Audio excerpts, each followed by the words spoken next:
Good afternoon, everyone. My name is Eric Wright. I'm the education specialist for the Wisconsin Veterans Museum, and I'd like to thank you for joining us today for our book talk with David Chrisinger. Before we get started, though, I'd just like to say a special thank you to the Wisconsin Veterans Museum Foundation for their continued support. Without that organization, we would not be able to continue our free virtual programming, not only our book talks, but our drink and draw events, our movie discussion nights, our trivia nights, and all the other fantastic virtual events that we do. So thank you to the Wisconsin Veterans Museum Foundation. And I'd also like to say thank you to our sponsor, Generac Power Systems, for their continued support. But without those two organizations, we would not be able to put out all this fantastic virtual programming that we put out every single month and virtually seemingly every single week. Also, before we get started, I would just like to remind everybody that we do have our security features enabled today, so nobody will be able to unmute themselves or start their video. But if you do have a question for our author, please submit those via chat straight to me. I'll be putting all of the questions into a PowerPoint presentation and bringing that up at the end of the program. So not only our speaker, but also our audience members will be able to see those questions as well. And today's, speaking of today's speaker, our speaker today is David Chrisinger. He's going to be speaking, well, I won't get too far ahead of myself. I'll read straight from the bio. He directs the writing program at the University of Chicago's Harris School for Public Policy. And he also teaches memoir writing for the War Horse, which is an award-winning nonprofit newsroom that educates the public on military service through journalism, public forums, and writing seminars. His latest books and essays cover the intersection of conflict, trauma, and the stories that we tell about ourselves. And he's currently working hard on a book about the famed war correspondent, Ernie Pyle. And this will be released on Penguin Press and sometime next year. And the title of this upcoming work is The Unhappy Warrior, Ernie Pyle and the Story of World War II. So I'd like to welcome today to our book talk platform, David Chrisinger. David, welcome.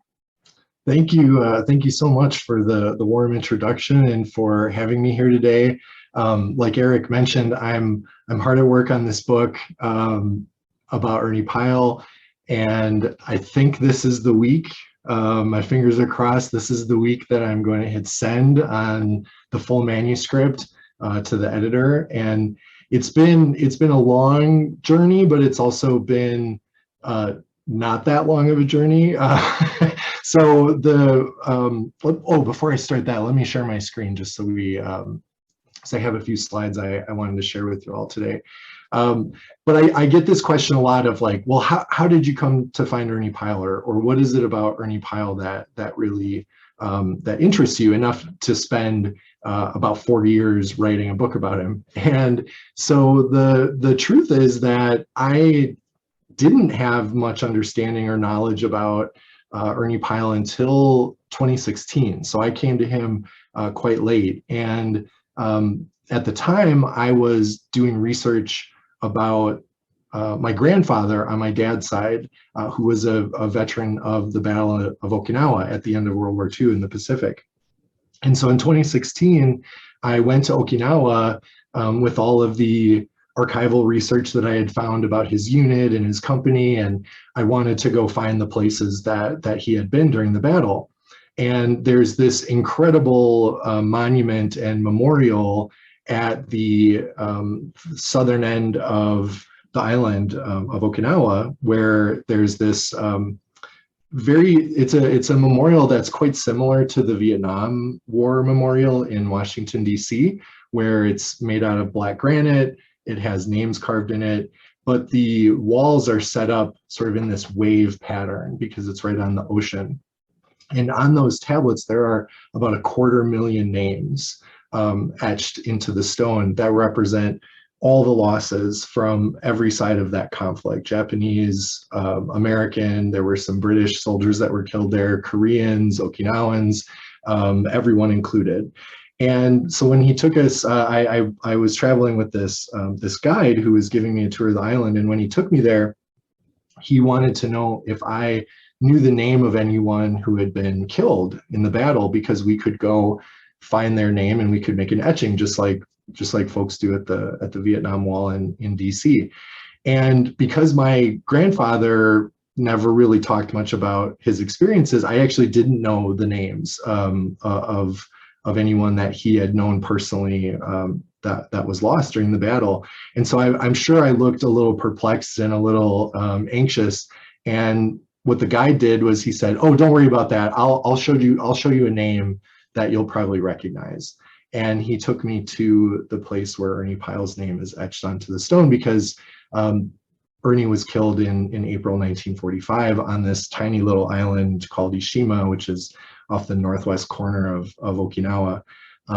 And he also told me that there were only 2 monuments on all of Okinawa that were dedicated to an American participant in the battle. One was for the General Buckner, who was in charge of the forces during that battle, and he was killed during the battle. So there's a monument at the place where he was killed, and then the other is a monument to Ernie Pyle. So I think that was, I remember hearing that and sort of going, well, who's this guy? that's so important that he has his own monument on an island where the United States was very cognizant to not have American war memorials and monuments. And we could do a whole hour talking about the politics behind that. But here was this guy, right? Very famous. And I didn't really know much about him, but the guide that I was with told me things that definitely piqued my interest. And so when I got home, I went online, I found used copies of his books. Actually, I've got them lined up here on the bookshelf behind me. And I just started devouring everything that he wrote. And there was something really amazing about the way that he communicated about war, the way that he humanized the people who fought the war, and didn't really focus much on the big strategic, geopolitical questions. He was much more focused on the individual soldier, on their experience, how they felt about what they were being asked to do, what was important to them, what they wanted people back home to understand. And so once I got more exposed to Pyle, I started seeing his influence all over the place, and I started seeing his name all over the place. And I made a Google alert to let me know when articles about him or that mentioned him were published. And it was every day I was getting these notifications of someone quoting from an Ernie Pyle article in an op-ed, or talking about the way that he reported the war and how we need more reporters like Ernie Pyle. His name kept being invoked all the time. And his name was also evoked in discussions around the role of the press during conflict. Was Ernie Pyle a reporter, or was he a propagandist, right? Was he a storyteller, or was he a cheerleader? There were debates about this that started basically in the early 70s, from what I can tell, which is probably unsurprising considering the nature of the media's relationship to the military during the Vietnam War. And so that's honestly what really hooked me about Ernie, was that he was both being used as an example of the best war reporting and an example of the worst kind of war reporting. And I think anytime you get different groups of people looking at the same thing and seeing it in different ways, there's a story there. And those are the kinds of things that I'm drawn to. And I think that's probably why I ended up in public policy, and why I ended up working with so many military veterans and their families. And perhaps it's unsurprising that I ended up writing about Ernie. So when the 75th anniversary of D-Day was approaching, and at the time I was working as a columnist for the At War column at the New York Times. And for the entire 75th anniversary of the end of the war, they were running these articles and essays and different pieces of journalism to help tell some of the lesser known stories about World War II. And I remember talking to the editor and saying, well, are there any stories about D-Day? Like, has anyone claimed D-Day yet? And at that point, no one had. And so I said, well, there's something I'd like to try to do. I'd like to try to tell the story of Ernie Pyle trying to report D-Day. And again, I'm very drawn as a writer to those kinds of stories of, how do people communicate? How do they tell stories? How do they try to get other people to understand their experience, both from like a practical standpoint, right? As a professional writer, as a teacher of writing, I want to learn what resonates with people and what turns people away, and what makes people feel respected as a reader and what makes people feel disrespected as a reader. Like, those are questions I'm constantly grappling with. And I think those were the same kinds of questions that Ernie was grappling with before the invasion, and especially considering everything I found out about him with all the research I started doing after like I said, I read most of his reporting. And there was just, again, something about that story of this seemingly uncharacteristic, we'll call him uncharacteristic war correspondent, who wasn't the dashing, square-jawed, man of mystery, kind of adventurous foreign correspondent. He was, 5'4", 110 pounds. He was from Indiana. He never graduated college. He got close, but he never graduated. He cut his teeth in newspapers. He made a living and made a name for himself by being a roving correspondent during the Depression and telling stories. I read one reviewer say that Ernie wrote important stories about unimportant people that both important and unimportant people wanted to read. And I think that's actually kind of a good characteristic of Ernie's writing. And so I pitched this idea. The editor accepted it. I was really hoping they were going to send me to France to do some, on the ground reporting. But the best we could do was to send me to Dana, Indiana, to Ernie's hometown, where there's this amazing museum, and his boyhood home is there as well. And you get to learn so much about Ernie and about his impact on the American home front, and the way that he told the story about the war, really came to be the version of the war that a lot of Americans remember. So I was writing this piece, I was working on it, I was doing the reporting and meeting all these really great people who have kept Ernie's name alive and kind of in these conversations all these decades later.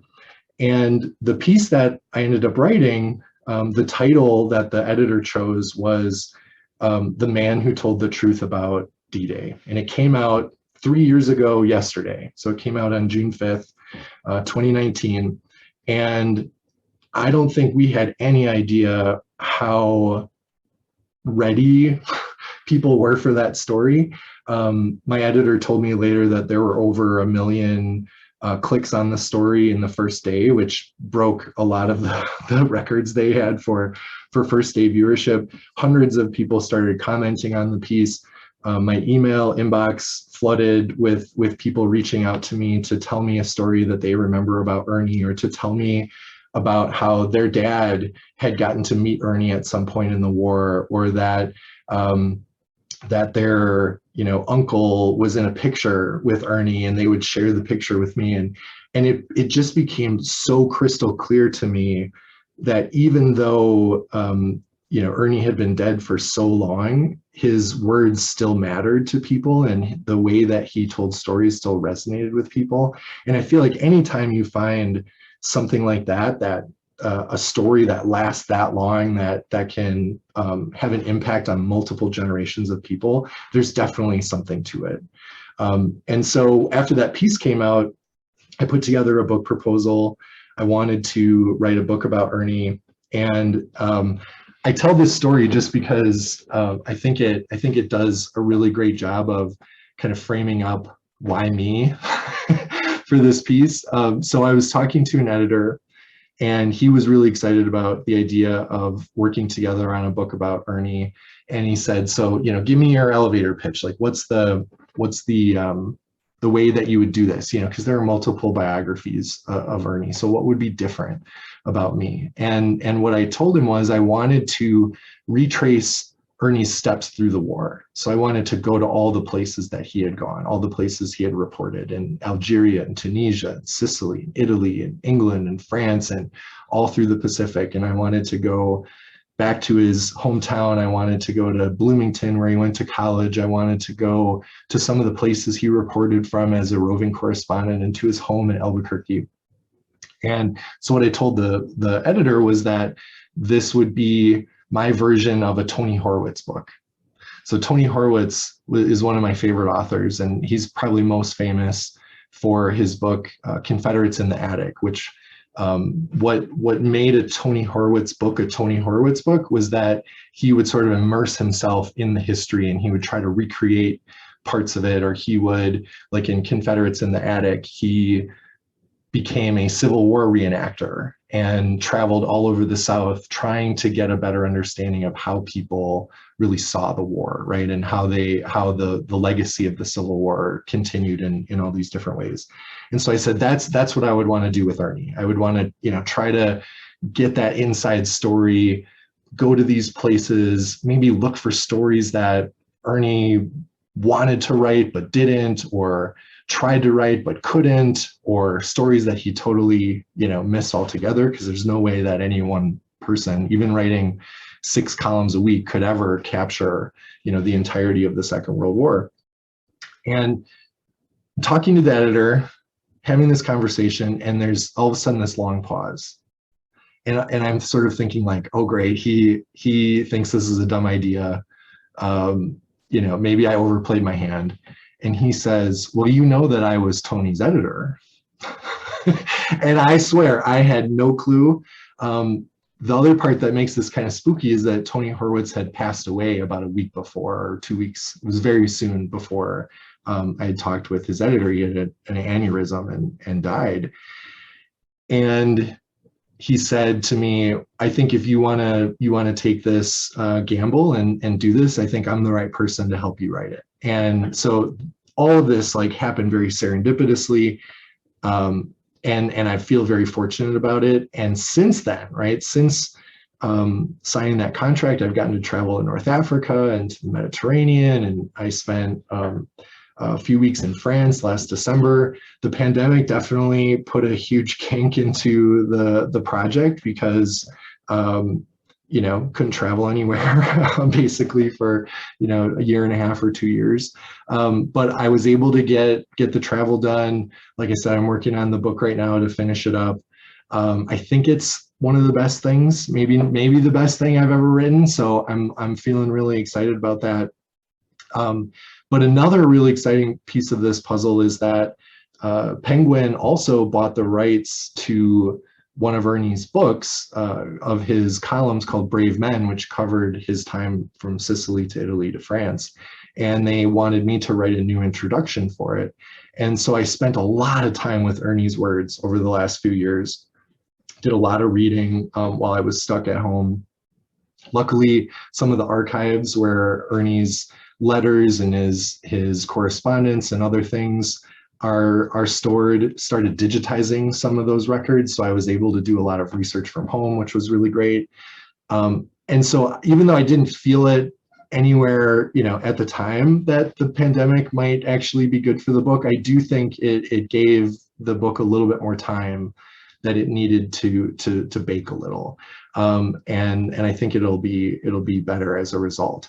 Now, what was it about Ernie on D-Day that made things so special? Well, the first thing that I learned when I really dived into this was that Ernie didn't land on D-Day. He didn't get anywhere near the beaches on D-Day, which was actually totally okay with him, because he didn't want to go on the invasion at all. So you have to remember, you know, by this point in the war, he's been through Algeria, Tunisia. He's seen some pretty desperate fighting in Sicily. He made it through the horrible winter campaign in Italy, was at Anzio for several months. He was nearly killed by a German bombing there. He escaped death, you know, probably dozens or more of times. And when he ended up back in England, ready to get ready for the invasion of France, he was at a point where, you know, anybody else could could, step in front of him in line, and he would be totally fine with, resting up back in England and maybe coming over, a few weeks after things are established. That didn't work though when the military decided to handpick about 30 or so correspondents that they wanted to cover D-Day because they were seen as, especially good writers or especially impactful writers. And so if you're looking around for, who's the best one to have on your team for D-Day, Ernie's kind of at the top of that list. Now, like I said, he wasn't planning to land. There were some correspondents that did land on D-Day, and one of them actually was a man by the name of Beachhead Don Whitehead. His nickname was Beachhead because he made, I think, 5 or 6 different landings during the war. So he was there in Algeria, Sicily, Salerno, Italy, D-Day. So he had been through plenty of invasions. And he and Ernie were really quite close. They went out to dinner the night before they got the call to start assembling for D-Day.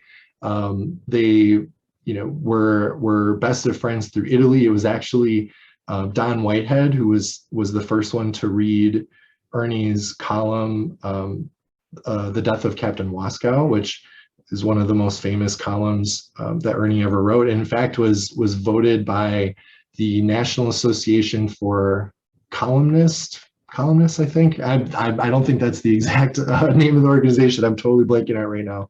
But they did a survey among their members, and they all agreed that The Death of Captain Waskow was the greatest column of the 20th century.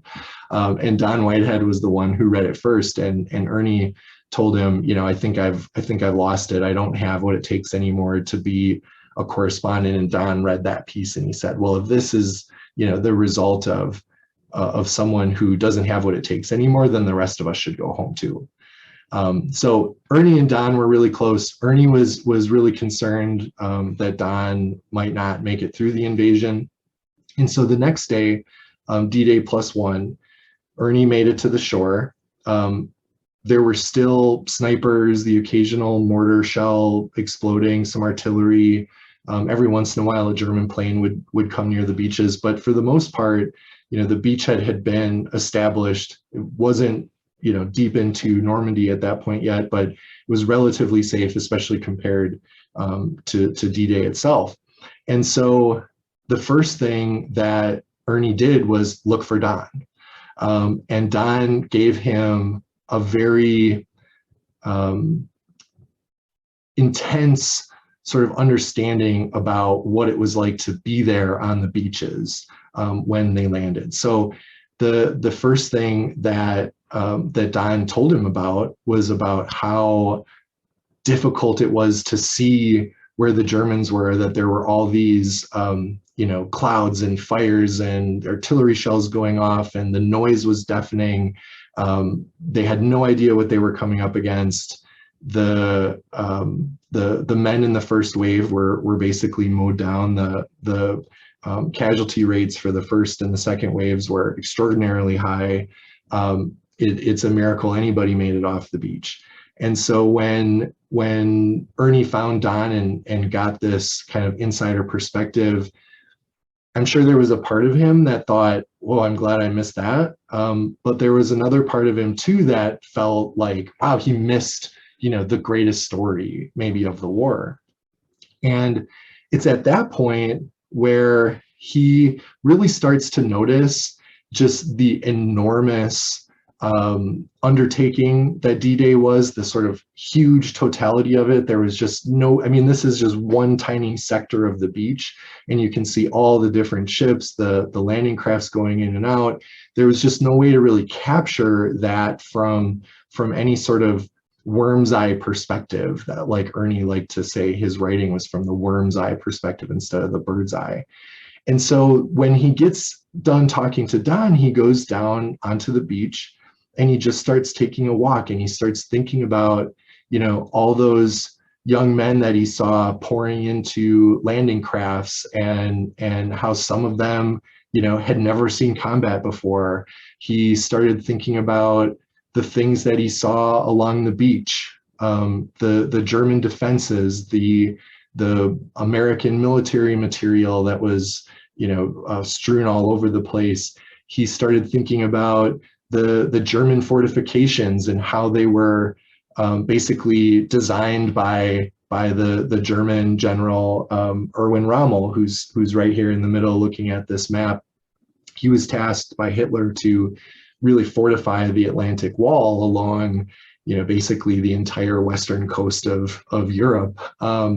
And there was something really kind of diabolical about a lot of the defenses that he had set up. He started talking to Robert Capa, who had been, a photographer on the beaches and helped take some of the only images that we have of D-Day, including this one's probably his most famous one. And another thing Ernie started noticing was again how much the battle had affected people, how much death and destruction there had been.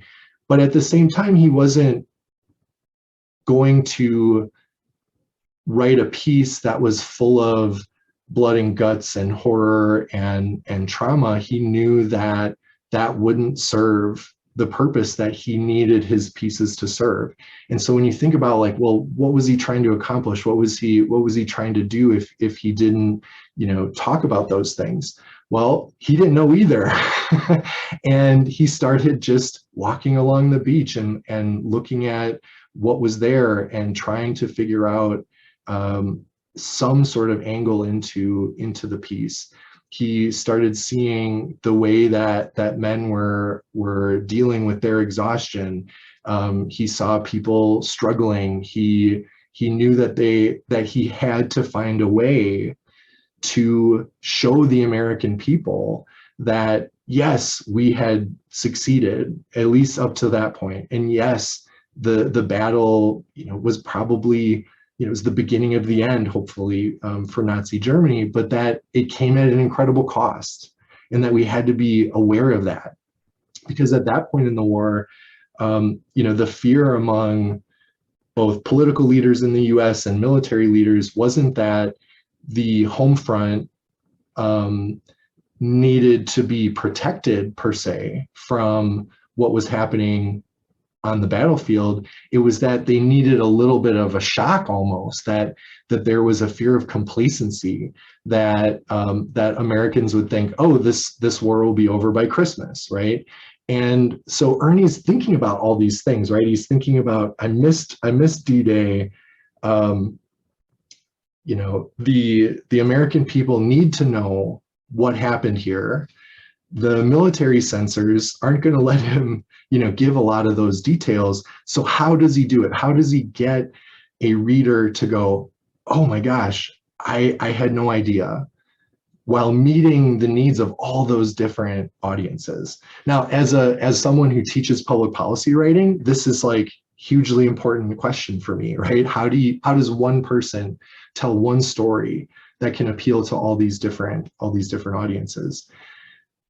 The other thing I learned, which I thought was totally fascinating, was that Ernie was so important by this point to people's understanding of what was happening overseas, that even when he wasn't able to write something, or when his dispatches hadn't caught up with the newspapers would put in a little box just telling people like, hey, we haven't received anything from Ernie. Because if they didn't, they would get calls and letters and people demanding, how come we don't know what Ernie thinks about this? And so that idea, right, of like, now we have these instant feeds from battlefields in Ukraine or Sudan or wherever fighting is taking place. We can almost sort of see it in real time. But at this point, it was almost 10 days or so before Ernie's first piece about the actual landings was published. So for about a week and a half, all the American people really had were reports based on military communiques or some first person reporting, lots of just repetition of reports that had come in previously, very similar, honestly, to the kinds of media coverage that we see you know, when there's like a mass shooting or something in the United States, where it's almost like for 2 weeks, you know, the stories sort of bleed together, right? It's this very difficult to kind of keep everything straight, but there's also a lot of repetition through it. And so by the time Ernie's first columns are coming out, the country's really primed for his version. They're ready to hear what Ernie found. And the part that really sticks with people is the part of the column where he starts talking about a long, thin line of anguish. And he's walking along the beach and he's noticing all the things that soldiers had taken away from them or had left on the beaches. And he saw letters that hadn't been mailed. He found pocket Bibles, toothbrushes, razors, cigarettes, lots of cigarettes. You know, that's one of those details you don't think about with, you know, thousands of soldiers coming ashore with, you know, cartons of cigarettes in their pack, all sorts of toiletries, just all these things that you couldn't really separate necessarily from the actual humans who carried them.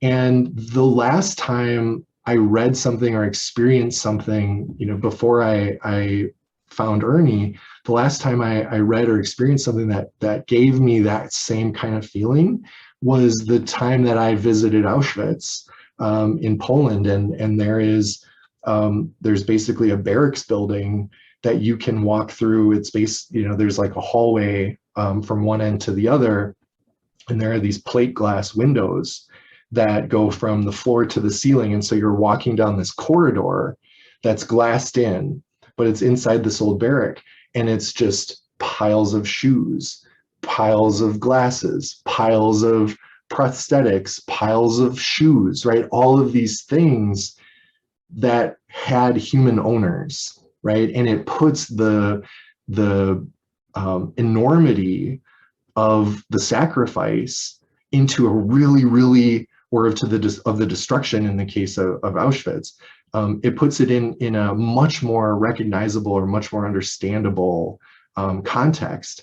And that's really what people needed, right? They needed to see that the sacrifice was great, the cost was enormous, and to not forget that, even as things continued to go the Allies' way for the most part. And so that was Ernie's real mission with that piece, I think, was to be able to tell a story that would be easy to understand, easy to grasp, and that would sort of serve as an iceberg, right? Like you see the top of it and you know that's there, but you also know there's this huge piece underneath that even if Ernie can't speak to it directly, you know it's there. And that's honestly, that's when I really fell in love with Ernie as a writer, was his way of doing that, of making people see something that was not easy for them to understand. And the reception from his pieces was just like overwhelmingly positive. At that point, his column was running in about 500 or so newspapers, between daily and weekly newspapers. He had about 12.5 million readers. By the way, that's a number that no journalist today, I think, could claim. And this was at a time when the United States was half as big and literacy rates were lower than they are today. So the fact that, you know, 12.5 million people were reading him was absolutely incredible. But Life magazine wanted to run an excerpt. There were 23 million people who subscribed to Life magazine at that time. Countless radio stations quoted from it. War bond drives used it to help sell war bonds. It was admitted to the congressional record twice in Washington, D.C. The Washington Daily News, which was Ernie's home flagship newspaper, and he had been an editor there before he became a correspondent, they dedicated the entire first page to Ernie's column with the title, "This is the way it was."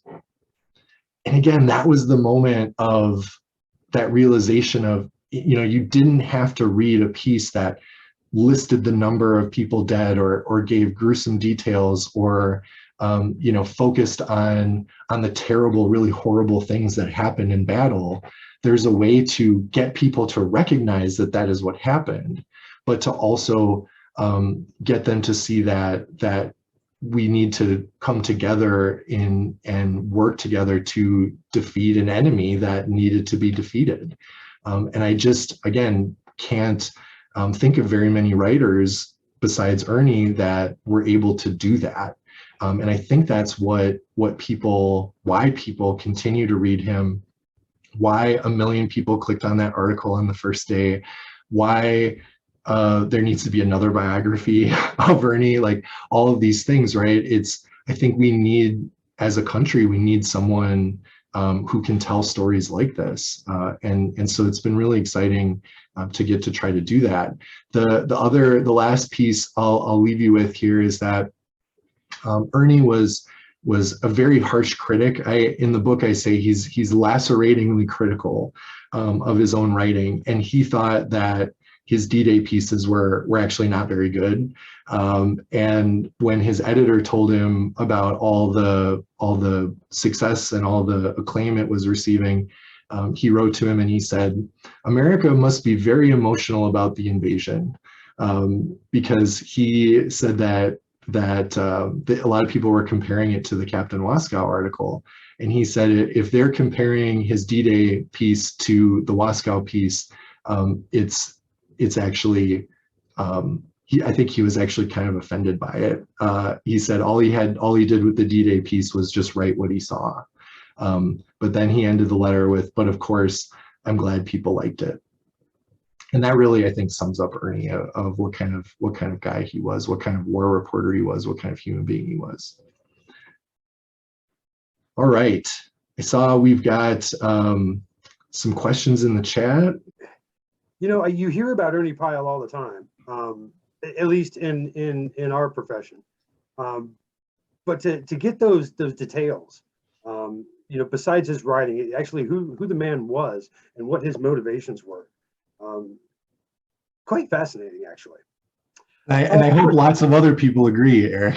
I'm sure they do. You're talking about going to the monument on Okinawa. What was the reason for the policy of no memorials? So there are lots of memorials, but they're almost all Japanese or Okinawan. There were some really, let's say hotly contested political sort of jockeying in post-war Okinawa because the United States wanted to keep its military bases there, but didn't want to be seen as conquering the island or taking it over in any way. And the plan from the end of the war was always the same. It was to eventually return the island to the Japanese, which now that has been done. And they thought that if they refrained from building monuments and building memorials, that would show they weren't interested, the United States was not interested in taking over Okinawa. And they made these two exceptions for Lieutenant General Buckner, who I believe, I have to double check my facts here, but I believe he was the highest ranking general to be killed during the war. So that seemed like a good enough reason. And there's a plaque that's in the ground right where he was killed. And then on the island of Ishima, where Ernie was killed, there's a monument that looks very much like the Washington Monument. It was designed about the 77th Infantry Division, which is what he was with. They were from New York, and it had something to do with the Empire State Building. And anyway, that's in on the island, and those are the only two. And then the Cornerstone of Peace Memorial, where all the names of anyone who died during the battle, the names are etched there. So in a way, the thousands of American soldiers who died in Okinawa are remembered in that way. But the point of that memorial, by listing all the names together, was to show that the path forward is peace, not to separate, oh, this is America, this is Japan, this is Okinawa.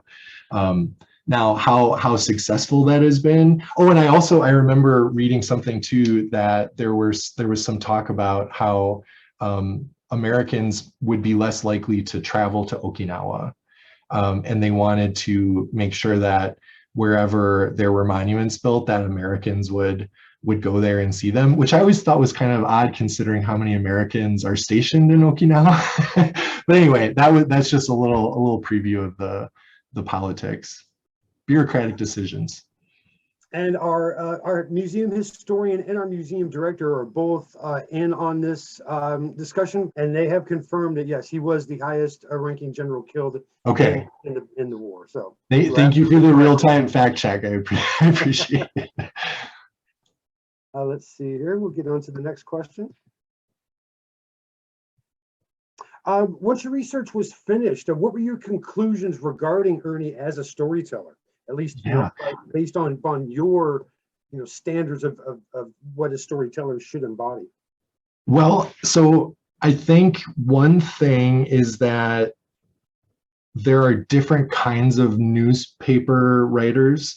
So Ernie was a columnist. That means he was writing basically opinion columns. He didn't use his opinion all the time, but he mostly saw his role as presenting what he saw, presenting the facts, trying to give a window into a part of the war that most Americans really wanted to see, but didn't know how to ask to see. And also no one had ever really done that before. So in World War I, the correspondents weren't even at the front lines usually. They were way behind the lines and waited till troops rotated from the trenches, and they would do these sort of as told to stories. And there was lots of very kind of swashbuckling, hero stories of, and this is where you get the myths of the lost battalion and, all these different things. And Ernie was like, well, you know what? I'm just going to go down in that foxhole with them and see what it's really like. And I'm not going to tell them what it's like. I'm going to listen to them. And I'm going to be a translator of sorts. And that's really what he saw his role as, like almost being a letter writer. He was writing letters home for the troops to try to get the American people to really understand what they were being asked to do and what they were suffering through. And I think there was something about Ernie that made him especially really good at understanding those things. The title of the book, the current title is The Unhappy Warrior. And that comes from actually a letter that he wrote to his best friend from college, where he talked about how he was feeling about the invasion of France coming up, and basically wasn't feeling very good about his chances. And he signed the letter. Basically, he said, "I'm sorry, I can't write a better letter, but I'm not very happy." And he signed it as The Unhappy Warrior. And that was actually true of Ernie, I think, through most of his life. He was a profoundly unhappy man. And there was something about his ability to see that and recognize that in other people, and to be able to define it and kind of put his finger on it and give words to it. I think that's what really separated him in terms of his ability to empathize with his subjects and to tell stories in a way that made sense to people back home. But he also was a shaper of stories, right? He would go out for a week and he would collect as much information as he could. He never took notes, right? Unless it was to write someone's name down or their hometown. And then he would go back to whatever press camp he was at, or maybe it was a hotel in a headquarters city, and he would just pound out 10 or 15 or 20 columns where he just had to get it all out. And anytime you're doing that, you have perspective, right? It's been a week or two since you've experienced this thing. You've had time to think about it. You've had time to process it. You've had time to see how it turned out. That gave him a huge advantage, right? Because he didn't have those daily get your story in by 5 o'clock, right? He could take his time to tell more developed stories. And I think that helped him avoid some of the kind of embarrassing storytelling that can happen when you are trying to be the first and it turns out you were wrong, or the information you got was wrong, or whatever. And so when people think back and they go, well, I really trusted him. And now we have so little trust, right? It's across the political divide. Nobody trusts the media for the most part, and they especially don't trust the media that they see as the other side, right? And what Ernie could do was he could give really hard truths in his pieces because he had that respect for his readers. He treated them the way that they wanted to be treated. And now when I hear people say they don't trust a certain source, it makes me wonder, is it that they don't want to trust or they can't trust, or is it that they don't like how they're being interacted with? I think that's something Ernie really figured out, was how readers wanted to be treated. And then he told stories in a way that appealed to them so that they could feel like they were a part of what was happening. And there were times too when he'd have to sort of light a fire, and he'd say, you know, after the Battle of Kasserine Pass, where we kind of got our butts handed to us, he wrote a piece about how we need more supplies and we need the home front to work harder, and we need, you know, this was before the big industrial explosion in the US. And so he sort of called strikes when he saw them, and he called balls when he saw them. And then you knew when he told you something really hard, you knew he was being straight with you. And I think that's another thing that really separated him. That's actually a fantastic point. That's not a point that's brought up by many of our authors as they go through their pieces, is establishing that kind of trust with whoever it is that they're, you know, having that correspondence with. And I'm sorry, this is just my personal question, and maybe you talked about this a little bit earlier, is where are his archives kept? All over. All over? But so the big ones are, it was a big archive at his home and museum in Dana, Indiana. And then there was a very interesting kind of struggle over who should be in charge of that material, because it's a big archive. And the Indiana History Museum in Indianapolis took some of those records for safer keeping in their archives. And so there's a huge archive there in Indianapolis, which is mostly his correspondence with his family, with his editor. There's also a big archive, well, it's not as big, but it's fairly sizable at the University of New Mexico in Albuquerque, because that's where Ernie and his wife Jerry built a home in 1940, and that was kind of his second home, his adopted home. And then there are little archives all over, like there's one at the University of Wisconsin, there's one in Santa Fe, New Mexico, there's that have sort of a few things about Ernie, and then just random places. Like I found a copy of the columns that became Brave Men that someone had edited at an archive in Texas, and the archivist has no idea how they got there. It's just there. And I think it, again, that speaks to, even when people were like, I don't know this impact of this person, or I don't know why this is important, but I've heard that name before, right? It's like stuff gets saved. And I had people write me letters that they had, you know, kept pictures of Ernie and clippings of his column, and they had made scrapbooks, and like he really was a celebrity in a lot of ways before celebrity journalist was a thing. And I think a big part of that was, again, he made people think, or when readers read his pieces, they felt like they were getting to know him, like they really knew him and they loved him. And at one point, his editor says to him that he thought that Ernie was the most prayed for man in the Army, because everybody wanted him to be able to keep doing what he was doing.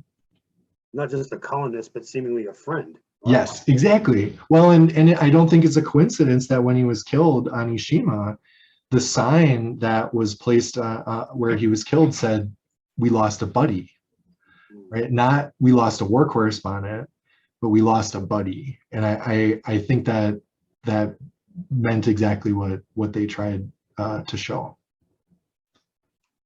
Did you find that being in the middle of all these intense combat situations, did this have any effect that you found in your research on Ernie's mental health?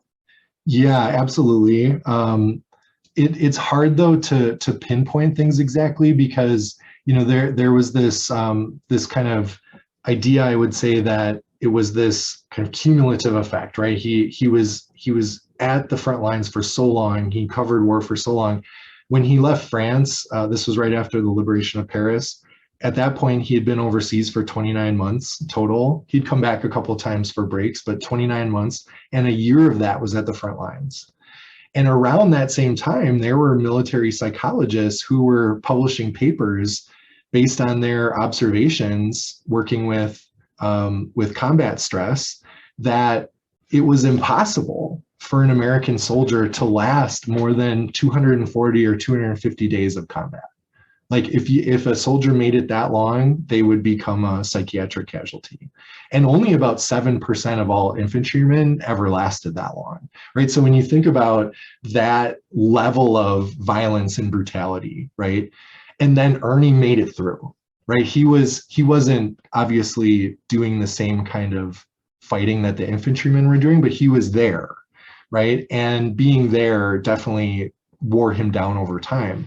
But what I also found was that, he had his own mental health issues before the war ever started. And I think a lot of it was just plain exhaustion, what we would call burnout today, right? Of just, writing a column 6 days a week for 7 years as a roving correspondent, where you're hardly ever staying in the same place, for more than a few days. I can't even imagine the mental toll. Like I've been writing this book for the last few years, and that's enough, right? And so to be able to do 1,000 words a day, right? This was very intense stuff. He also was married to a woman who really battled mental health issues. His wife, Geraldine, who everyone called Jerry, she was probably manic depressive or had bipolar disorder, but that wasn't a diagnosis at the time. But she really struggled. She abused alcohol. She abused opioids or opiates.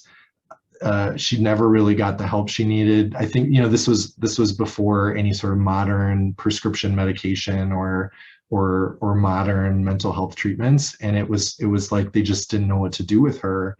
And so that's something I explore quite a bit in the book is, what happens when you have someone who already is kind of on the melancholy side of the spectrum, right? And then you go to a war and you're not just there, but you're also expected to be the person to help everyone else make sense of it. That's got to be a tremendous toll. And I think it did wear him down by the end of the war. And you said 29 months? He was overseas 29 months. Yep. And he, like I said, he came home a couple of times. He came home after the Sicilian campaign for a little while. And then he came home after Paris was liberated, and that was it. Yeah, I can't, that would have to have a mental toll, no matter who you are. It just couldn't help but take its effect. My goodness. Were any of Ernie's columns censored by the military to the point that left him frustrated?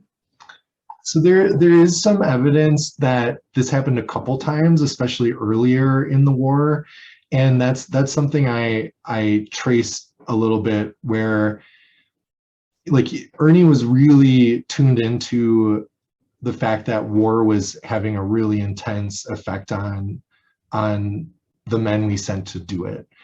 He was writing columns from Algeria with titles like "Your son is a killer," right? Writing about P-38 pilots who, a year ago were in high school graduation classes and now are tasked every day with strafing, German supply lines. And what does that do to a person when you're asked to, violate a commandment that you've been told your whole life should never be violated? He was tuned into those things in 1942, right? 30 years before PTSD was a diagnosis, he was thinking about what are the effects going to be here? What kind of toll is this going to take? And then as he started to see those things happen in himself, he would try to find ways of, if he couldn't tell a soldier's story of combat exhaustion, maybe he could tell his own story of it. Maybe he could get through the censorship that way. But early in the war, right, the censors were very, they did not let anything through that referenced wounded soldiers, that had anything to do with mental health, because they were concerned that the American people would use that as justification for reducing their support for the conflict. But like I said, by the time the D-Day invasion occurs, it's the exact opposite. It's that they fear the American people are too complacent now, that they think the hard sacrifices are over. And so he would find ways to sort of correct that course too. I found also in his letters a few times, especially the D-Day series, he was very explicit to his editor saying they're going to be really, really tight on censorship. And then later on, he wrote and he said, but I didn't write anything, or I didn't have anything censored that I didn't want to write. So I think it was by the time 1944 comes around, he'd kind of figured out what can he say, what can he not say, how can he say the things that maybe they don't want him to say. And I think in that way, he was really clever. And he found ways to tell stories in non-traditional ways. All right. And then I have two more questions here for you. Did he ever directly participate in any of the combat actions that he was assigned to cover? Well, participate, I'm guessing if we define it from this question, it's like, did he take up arms? Yeah, and no, no, he did not. And he actually writes about this a couple of times, because he said every time he went into like some really, thick situations, some really hairy situations, the soldiers would all look at him and sort of be like, you're going in there without a weapon. Right. But then he would say, well, it's illegal for us to carry a weapon. And there's a column where one of the soldiers responds that like, well, nobody could have forced him to go to war without a weapon. And Ernie says, yeah, well, I'm here because I want to be here. Like nobody's making me. And that like what was another level of sort of like, what is this guy doing? But there's no evidence that he ever participated in any kind of direct action with enemy troops. There were in Italy, he spent some time with a soldier named Buck Eversole, who he wrote a series of columns about, and Buck took him back in the woods and like let him shoot a bunch of German rifles and machine guns that they had taken from the enemy. And so that was like maybe the most you could say he did to participate. Wow. Shooting bottles in the woods. And then lastly, one of our viewers wants to know, at least in your opinion, why do you think that he has become a lesser known or maybe even a forgotten figure, given his notoriety during this period of time?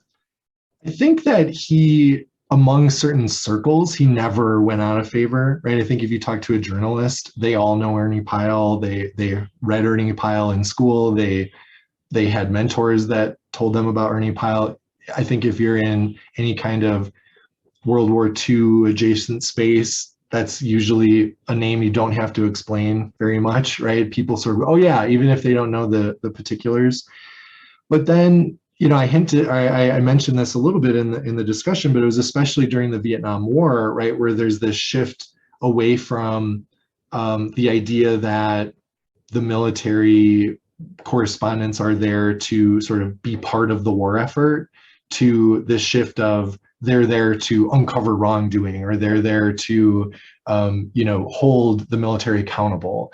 Ernie never thought that way, right? That never occurred to him, to hold the military accountable, because they were fighting a war against evil.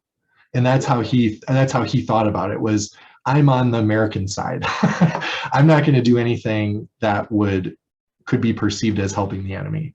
Now, obviously, we could talk a whole other hour about the media coverage in Vietnam, but another thing that happens around that same time is you get books like Catch-22, Slaughterhouse-Five, even before that, Naked and the Dead, the Thin Red Line, right? There's all these texts that sort of flip this narrative about the greatest generation fighting the good war, right? They complicate it by, Slaughterhouse-Five, Vonnegut says, yeah, and then we killed tens of thousands of people in this firebombing that we shouldn't have killed, right? And Catch-22 shows the insanity of the absurdity sometimes of war, and the naked and the dead, same kind of thing. And those were stories that nobody told during the war. And so I think that helped sort of put Ernie's writing in that sharper relief of like, well, he was very good at what he did, but he was never trying to do what Kurt Vonnegut was trying to do, or what Joseph Heller was trying to do. So I don't think that's a fair critique of him, right? It's sort of like saying that you didn't like a slow movie because there wasn't enough action, right? It's like, well, it wasn't supposed to have action, right? That was the whole point. I think about it like that a little bit too. But my goal, honestly, with this book is not to just tell people these interesting stories about Ernie, but to show why this kind of storytelling maybe now today is the kind of storytelling we should be focusing on, because it's the kind of storytelling that can help people see the reality in the same way, right?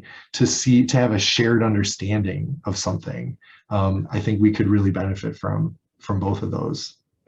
Just straight, objective, non-biased. This is, and I think you even titled it, or his D-Day columns were titled, "This is the way it happened," or "This is the way." This is the way it was. Yep. This is the way it was. Yeah.